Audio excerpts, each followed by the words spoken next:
Good evening. I'm Joe Carbonetta, and from the Pasadena Media Center, this is Arroyo Live. This program is produced by Pasadena Media to help enrich the community through informative and meaningful conversation. As always, you can share your comments with us anytime at Arroyo Live at pasadenamedia.org. According to the National Alliance to End Homelessness, in 2020, there were over 580,000 people experiencing homelessness in the United States. It is estimated that individuals in families with children account for almost half of that number. Those statistics alone should be troubling enough, but in the land of the free, few things are equal. Also, according to the National Alliance, racial minorities are disproportionately affected by homelessness, making up an estimated 40% of the homeless population. Further compounding the issue are the complexities of society that have led us to our current crisis. While many are quick to call out substance abuse and mental illness as the root causes and point out statistical research which supports their claims, such research also shows the answer isn't quite so cut and dry. While drugs and psychological health are indeed factors, there are many more issues which also continue to go unaddressed, contributing to our nation's homelessness epidemic. Still, there are those trying to solve the issue, and among the more recent approaches is Local Measure H, a Pasadena city plan to help prevent homelessness. Tonight I talk with a few of the people in local government trying to help bring an end to the homelessness crisis. Please join me for this edition of Arroyo Live.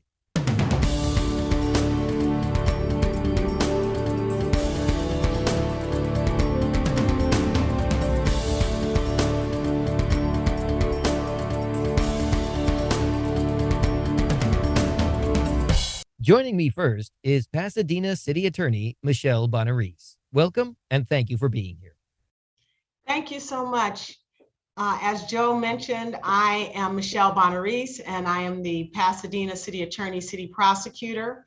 I've been City Attorney for 25 years, and in my capacity as the City Attorney, I advise the city on all legal matters, civil legal matters involving the city.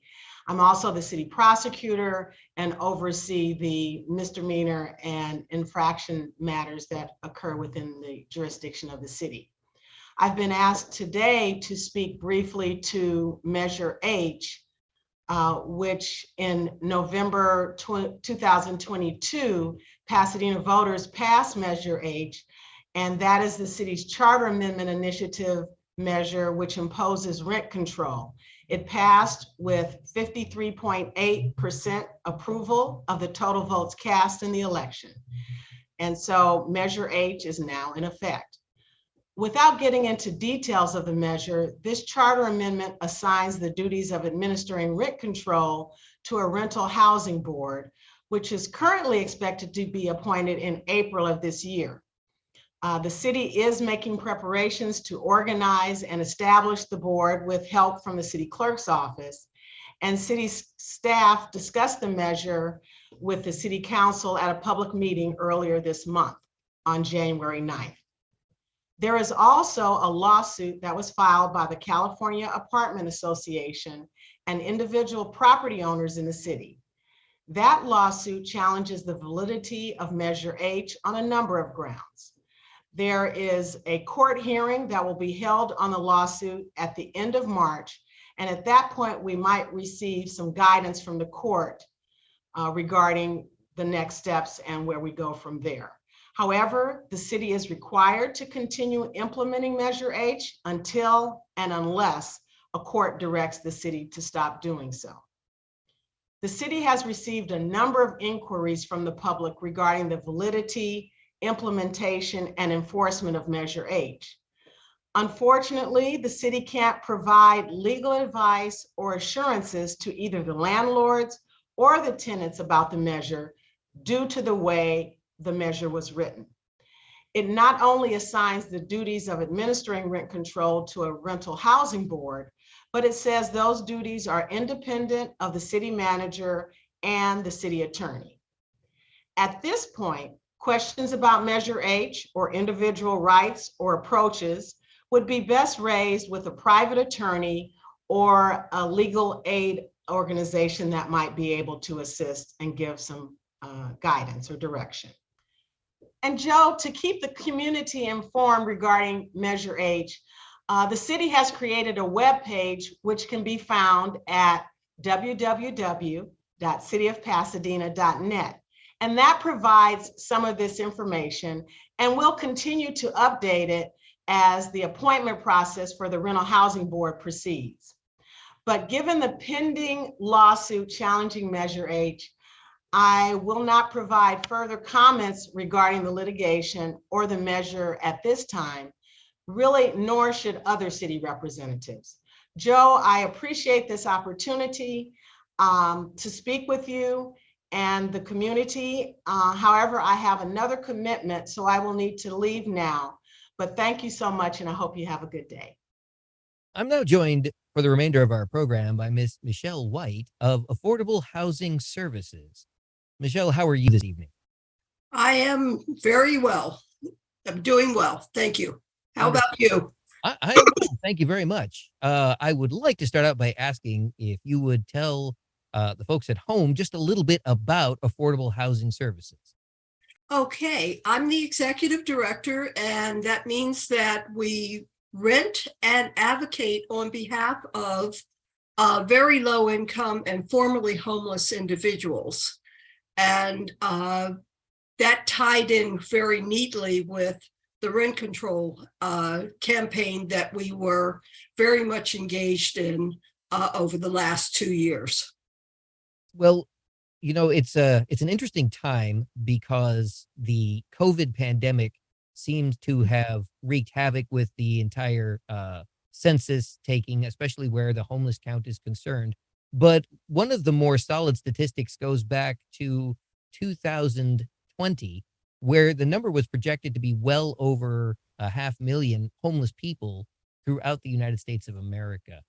Is it safe to say that homelessness is, in fact, its own epidemic here in the U.S.? Oh, absolutely. If we could eliminate homelessness and poverty, that would be such an act of justice and move us in the right direction for our children, our grandchildren, and the nation in general.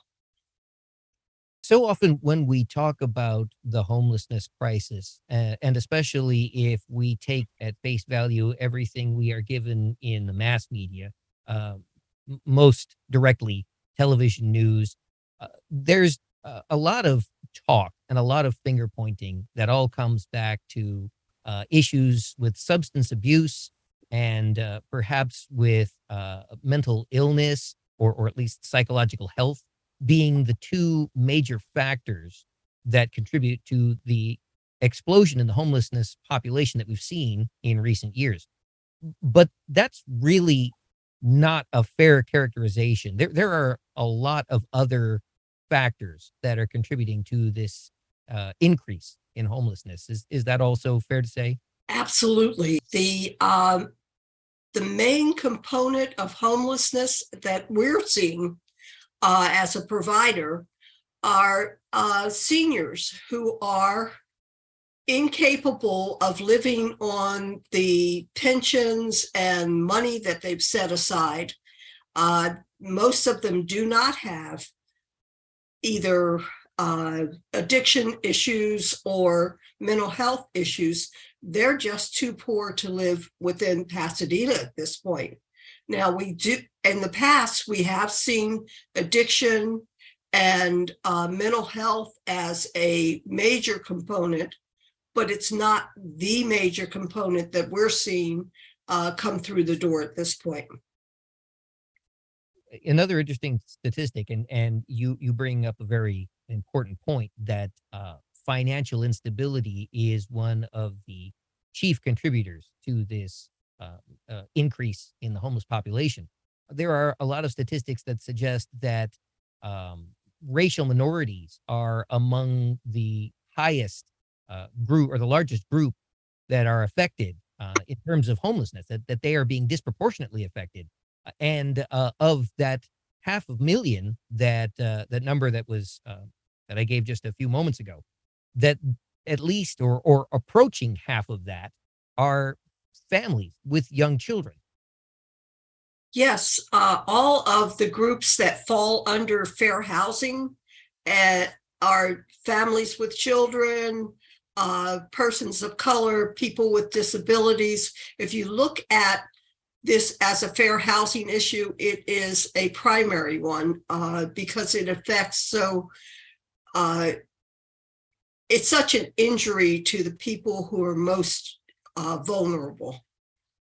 So this does seem to be as much a financial issue as it is an issue of substance abuse or one of a lack of proper medical care.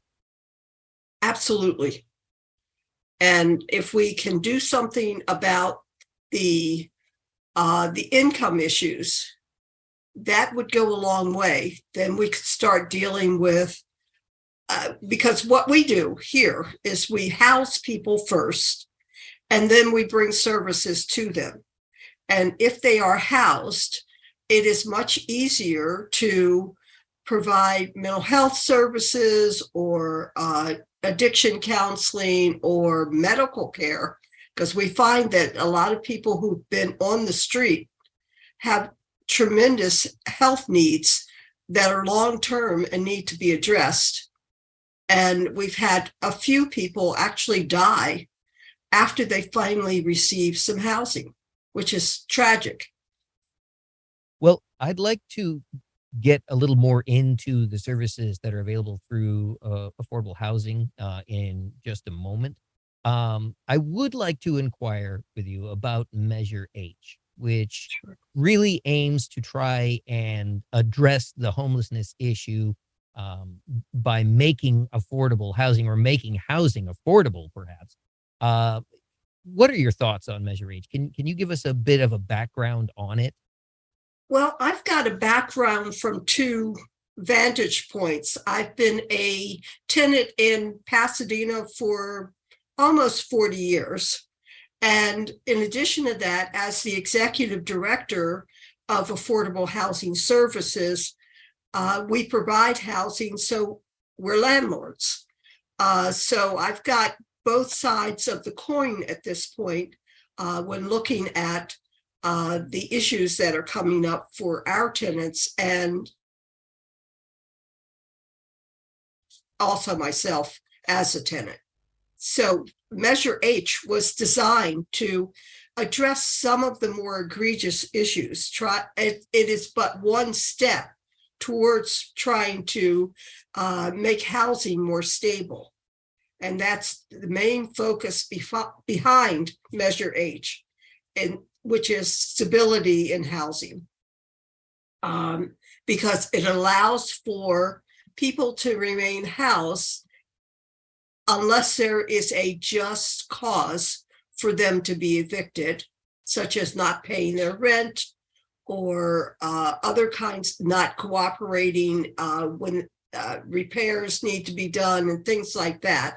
If they're not a good tenant, then they would be evicted. If they are a good tenant, then they should be able to remain in place. In addition to that, Measure H addresses the whole issue of these really quickly escalating rents that are not tied into a lot of increased costs. But at the same time, it takes into account the needs of landlords who may have received high costs or other kinds of things that are not reflected by the rent that is being paid, and adjustments are needed. So the attempt was to try to make it fair for tenants and stabilize their housing at the same time, allowing for landlords to be able to get a fair return on their investment. Well, I would like to take a moment just to point out that Measure H really is targeting LA County only. It's not a solution for the nation. It's not even a statewide solution. It's really only addressing LA County at this point. In fairness, it's only in Pasadena. It's not even LA County. So it's actually a very, very small Yes. program in terms of the nationwide problem, but it really, as you point out, doesn't go beyond the boundaries of Pasadena. So we're really not even looking at the greater homeless population in the Los Angeles area. Right. Simply- And it's primarily looking at stabilizing housing rather than addressing the homelessness issue, because the idea here is to make sure that we're not creating more homeless individuals and allowing people who are presently housed to remain housed as long as they continue to be good tenants. You did mention, of course, that there are protections built in there for renters, basically, or tenants. Certainly, there must be an awful lot of dissatisfaction on the part of landlords, because it basically limits their ability to do things like raise rents or even evict tenants. And how much of a problem has that been causing? I think we have to divide up landlords a little, because we have the most resistance to rent control coming from large commercial landlords.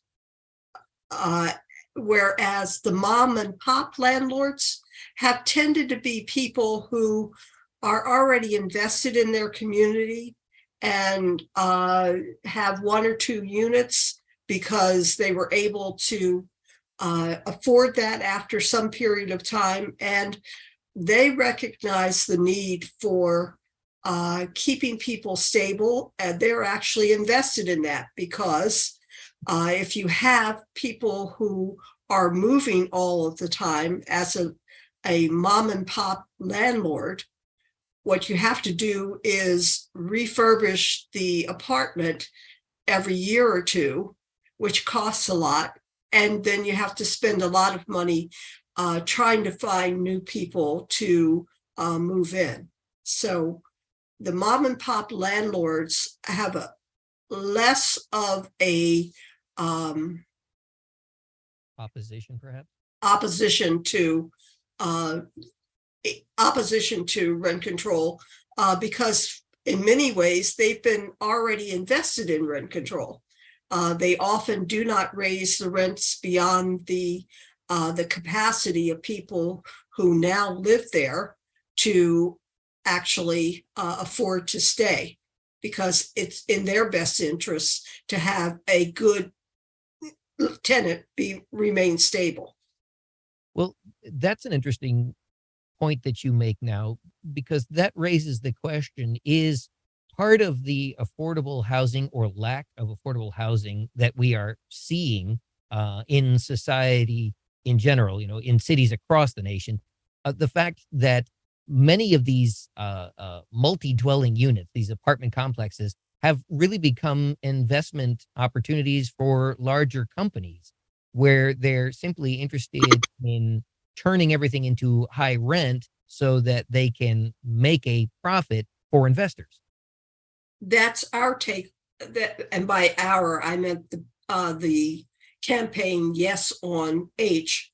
That was the take that we had on the whole situation as we began to look into what was happening within Pasadena. Pasadena, for the longest time, had the ability to accommodate both low income and higher income families. And then when the corporate landlords became invested in the city, what we found was we were losing very low income, and moderate income professionals as well as students. It just became very difficult to remain in place in the city. And that was largely, like I said, because of the high-end, larger corporate real estate brokers and management companies as well as owners. And again, to sort of bring this full circle, that brings us right back to the homelessness crisis and how we were discussing earlier that one of the largest factors contributing to it is in fact not mental illness or even substance abuse, but really a lack of financial means. Especially among seniors. Now, along with Measure H, there is a housing board that would be implemented. Can you speak a little bit about that? The housing board would be made up of one tenant per district, and four at-large members of the board who could be either tenants or homeowners or real estate brokers. They would be appointed by city council. And we don't know exactly how that appointment process will work because city council hasn't resolved that.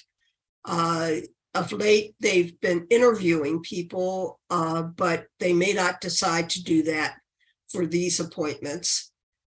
People would remain in place on the rent board for either 2 or 4 years this initial time, and there would be alternates who would step in for missing tenants or the at-large members, and they could speak at any point, but they would not vote or be responsible for being a member per se, unless the tenant or at-large person is not available to attend that meeting. So the appointments would be for 2 years for the initial round of appointments, or 4 years. And then you could not stay on the board for more than 8 years at a time. And the rent board would be responsible for making regulations, hiring staff, setting a budget, doing a lot of administrative things to keep the board running, especially during the first 9 months or 12 months of their appointment. Well, so often when we have new measures or new laws that are created and we see boards or governing bodies that are set up, we come to find out later that these boards are only in a position to make recommendations. They don't actually create policies that are enforceable. So the first question that I would have on the creation of this housing board with Measure H is, would the board have any teeth, or are they strictly a body that makes recommendations? No, they in fact are responsible for passing adopting the regulations, setting the policies, making sure that staff is hired. All of that would be done independent of city council. The only role that city council would play at this point would be the initial appointment, and even the recall or the elimination of a board member would be done at the behest of the public, not city council. But will the board have the ability to ensure that affordable housing is an element of the Pasadena area? Okay, rent control is but one component of a huge issue of stability, and all we're trying to do is get that component in place. When it comes to code enforcement or creating affordable housing, ultimately that is the responsibility of city council and the housing department and the planning department of the city. And can the public have any effect on any of this? Are there things that the members of the public can do? Are there bodies that they can go to now to advocate for more affordable housing in Pasadena? Typically, what is happening now is that when the public decides that it wants, for example, there is a group called Making Housing and Community Happen, and they have gathered together to push the city council and state government to create or allow for the creation of affordable housing on church land. Typically, church land is not zoned for affordable housing or housing in general. So that's one way in which the public can assist in creating affordable housing. Another thing that might happen is the creation of additional funds. So when the budget comes up, rather than having so much of it go to the police department, I think it's about 92% goes to the police department, and about $1 million goes to the housing department. We could redirect some of that money when we adopt the budget for the city on an annual basis. So those kinds of things can be done as the situation is set up right now, as good government is set up right now. But it is not part of Measure H. And as for the housing board, would they conduct business in public the way, say, the city council does? Would they have open meetings? And what if a constituent wanted to file a complaint about the board? How would that work? Okay. Yes, to the question about whether the public, all of the meetings will be public, and there will be hearings, and if somebody has a complaint, there will be a way to address that complaint within the structure of the rent board and the department it's going to be setting up. There's also going to be a database that will be made available for people who are seeking housing to see who's been, who has received complaints because they're not observing the rent control provisions, which landlords appear to be better than others. Things like that, trying to get as much information out to the public as possible, doing the work in an open manner so that everybody will be able to understand what is happening. Even the hearings held by hearing officers would be open to the public, because there's nothing confidential about this. If, however, you come to the conclusion that a particular member of the board is not acting responsibly, there is also a provision that allows the public to recall that member of the board. So the reason that the city council was named in the charter amendment as the body to appoint the members of the rental board was because what we wanted to do was to make sure that we could have a certain number of tenants, one from each of the districts, and that would not be permissible if they were elected. So that's why we have the appointment. But we wanted to give the ultimate say if we have a renegade board member to the public, because they would then be allowed to remove that person through a recall vote. Well, that's very important information, I suppose. Sadly, in this day and age, as we've seen the problems that were created in Los Angeles with the recent city council Mm, issues there. yeah. I'm glad we were able to cover that just for a moment. Okay, so we have so far talked about a little bit about Measure H and what it is, and the housing board, which ultimately will create the policies. But what about enforcement? Who will handle enforcement for those policies? You know, with regard to the landlords, both corporate and the mom and pop landlords, as you mentioned earlier, that will be covered under this policy or set of policies.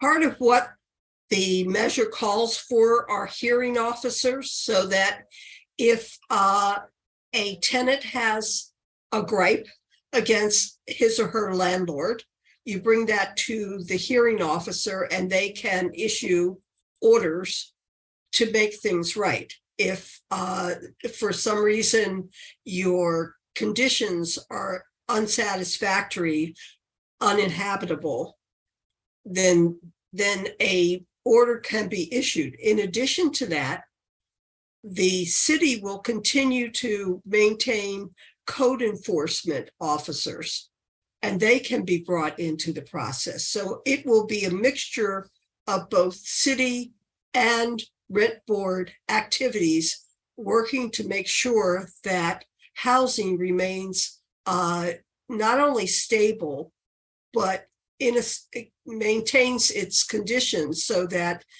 those people living there will be able to make sure that they've got, code enforcement acknowledged, as well as they aren't being overcrowded, they are being subject to things that should not happen. And so all of that will be working in tandem with each other. We hope at some point that we will have more tenants. That is, let me go back on that. We don't have any tenants on city council at this point. We have some tenants, we have some council members who are tenant friendly, and we certainly appreciate them, but we're hoping to get more tenants to run for city council. And I think by doing that, you will have more of a cooperative relationship between city council and the rent board. Have there been any penalties established yet for those landlords that do violate policies, or particularly for those who continually violate such policies? There is already a body of law that makes it illegal for landlords to not maintain their apartments and make them uninhabitable. You can sue the landlord to make sure that they do what's necessary to bring apartments up to snuff. So part of what we see the rent control board doing is making findings with regard to the condition of various apartments that could then be used as tenants go forward and sue their landlords for that. In addition to that, landlords always want to keep pace, at least with the costs of living. And if you have an uninhabitable unit, you're not allowed to collect rent. So that would be an incentive for people to maintain their apartments in a good working order and not get a finding from a hearing officer or the board that it is uninhabitable. In addition to that,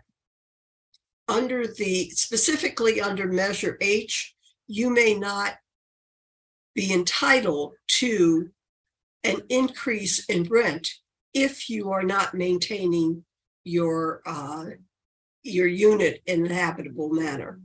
So for the first time, you would have tenants who can go into a local court, complain about that situation, and have a hearing officer make a finding as to whether they have met their lease obligations with a tenant. And if they have not, then they get no increase in their rent. Well, that sounds like it would certainly incentivize landlords to properly maintain their properties. But the flip side of that is often the case that the landlords will argue that tenants are wantonly destructive to the properties. So, and in some cases, that may in fact be true. So, is there any fairness in this built in for the property owners? So that I might play devil's advocate for a moment. I mean, from a property owner standpoint, it seems as though this is very unfavorable to them over the breadth of the entire policy. If a tenant is in fact destroying property or doing something that is making it impossible for a landlord to maintain their code obligations, then that kind of information needs to be brought before the hearing officer. And that's also something that can be done, can be used to evict a tenant. So you could either not get your increase, which would be the least amount of damage that one could expect, or you could wind up being evicted because you have not maintained your lease obligations of maintaining the property. So it's a mutual obligation of the landlord as well as the tenant to maintain the property and be a good neighbor. I just as you were explaining this right now, something that popped into my mind. Assuming that, and obviously, when a judgment is made, one party is not going to be happy. May be the landlord, it might be the tenant, but either way, someone will probably not be happy. Is there a method to appeal a decision? I mean, is there the potential that a decision could be made and it could be dragged out for a long, lengthy period of time as arguments go back and forth? Ultimately, the UD court, or the unlawful detainer court, is the final arbiter of what's going to happen. If you have a situation where the landlord feels so frustrated that they believe that the tenant should be ousted, then all of this information that the rent board is collecting will become part of the record that is then considered by the UD court. One of the other things that I failed to mention is that if the landlord believes that the tenant is doing something untowards, then what they should do under Measure H is serve them with a correction notice, and they are given time to correct the situation and before anything happens in terms of the landlord then going into UD court. Let's see. At the closer to the beginning of our interview, we talked about the scope of Measure H and that it really is, it only has a bearing in the Pasadena area. Are there comparable measures in the surrounding areas, Los Angeles, in the whole of LA County and in surrounding counties? Is anybody looking at Measure H to get ideas about how to approach the housing crisis in the surrounding communities? I think this Saturday, it's either Friday or Saturday, we're supposed to be participating in a statewide presentation about Measure H and other measures that are operating now within the state to make sure people are able to stay in place, not being disrespectful to the property, creating more affordable housing. So yes, from a statewide, that's the League of Women Voters. They're putting on a forum that looks to Measure H and the other measures that have been in the past 2 years passed to make sure that rent control and just cause eviction are protected. Those provisions are protected. I mean, locally, the city of Los Angeles has had rent stabilization since, I believe, 1978. West Hollywood has it. Santa Monica has it. There were, I think, Richmond and a number of other communities within the last 3 to 4 years have passed rent control. And there are others that are now considering it. So it is something that is under consideration in a number of municipalities. But the real thrust of this is to look at what's called the Costa-Hawkins law, which is the measure statewide that makes it so difficult for local municipalities to decide whether they would like to have rent control in their jurisdiction. So we need to, again, take a look at it from a statewide perspective and allow local jurisdictions to determine whether rent control is an option or should be an option for their municipality. So, and you mentioned that there are other cities that currently have some form of rent control. So Pasadena is not the first city, but in comparing Pasadena's Measure H with other forms of rent control in the surrounding communities, is Pasadena's unique or really closer to on par with what's already been established in some of the surrounding areas? We're in part unique, in part on par. We communicated with Santa Monica and West Hollywood to see how they approached increases in rent. We also were looking at rent boards, and virtually any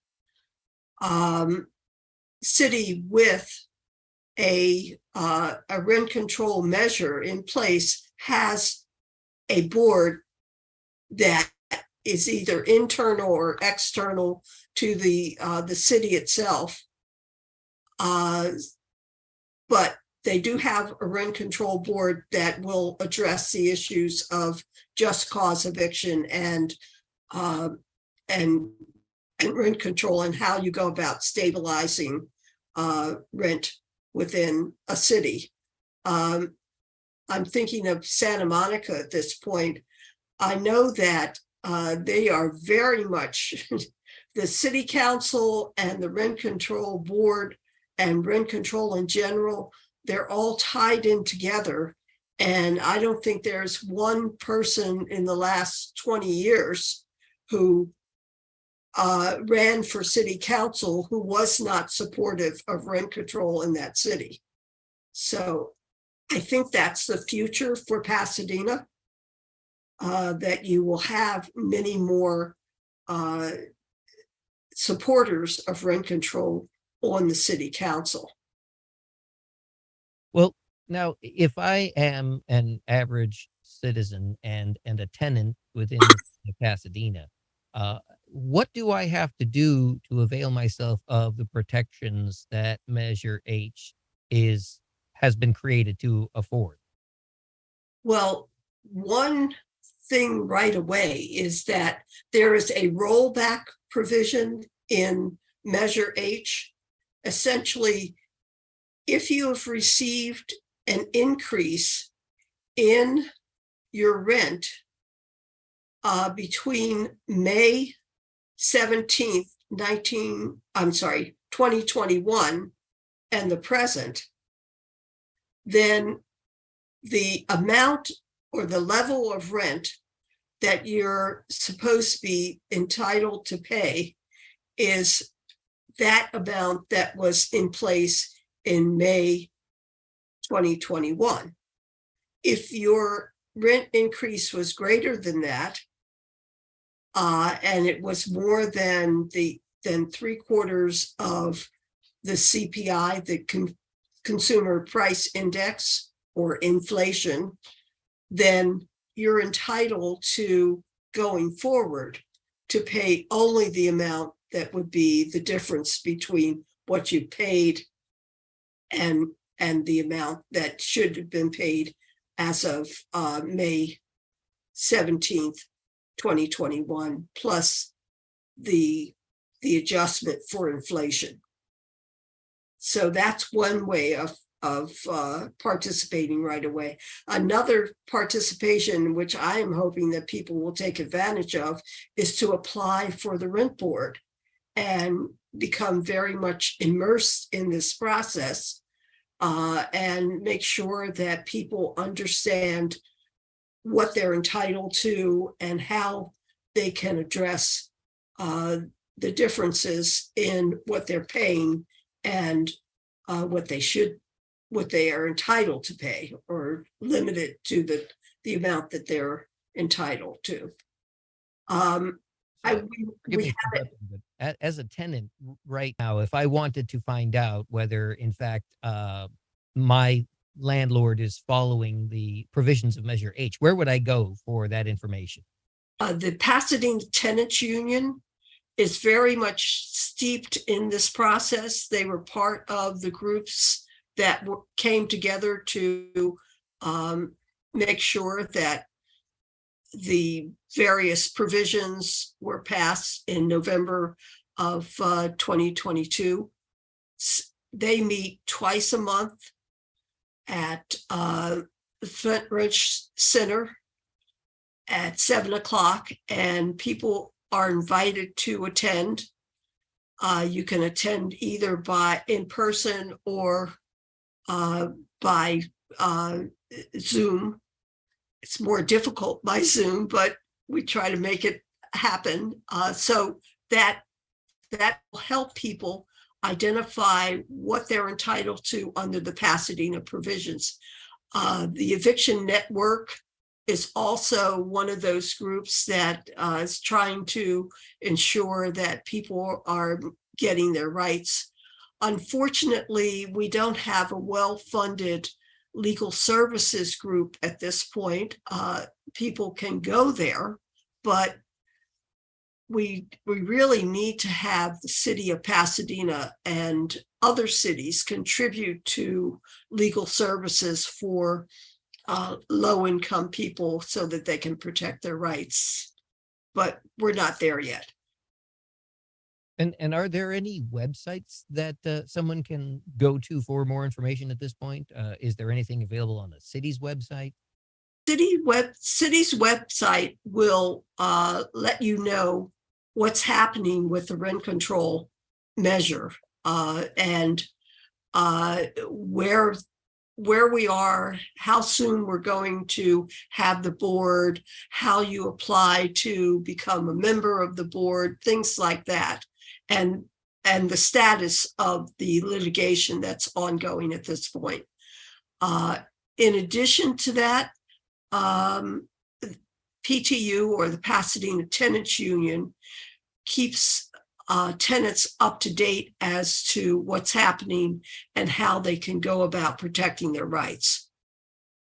And then, like I said, they should attend meetings or raise or do a call into PTU, because there's a team that will respond and assist individuals in figuring out what they're entitled to and what measures have to be taken or should be taken.